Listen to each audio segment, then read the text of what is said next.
বাজেটে নির্মলা সীতারামনজি যে স্টকটির নাম নিয়েছিলেন সেটা তার মধ্যে অনেকগুলো দু একটা স্টকের নাম নিয়েছিলেন।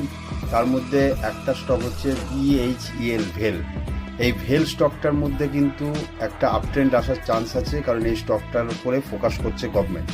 এই স্টকটার এখন কারেন্ট প্রাইস দেখতেই পাচ্ছ হচ্ছে 9 টাকা, জুম করে দেখাচ্ছে 9 টাকা।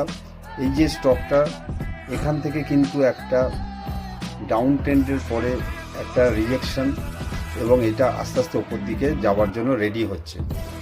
আগামী 1 থেকে 1.5 বছরের মধ্যে এই স্টকটা 400 টাকা অবধি চলে যেতে পারে, পোটেন্সিয়াল আছে। এখান থেকে স্ট্রং সাপোর্ট পাচ্ছে 291 টাকাতে স্ট্রং সাপোর্ট। তাই এসএল তোমরা 291 এসএল রেখে এই স্টকটাকে হোল্ড করতে পারো। এই স্টকটার মধ্যে কিন্তু ভালো পোটেন্সিয়াল আছে। এটা আগামী 1 থেকে 1.5 বছরের মধ্যে হয়তো 400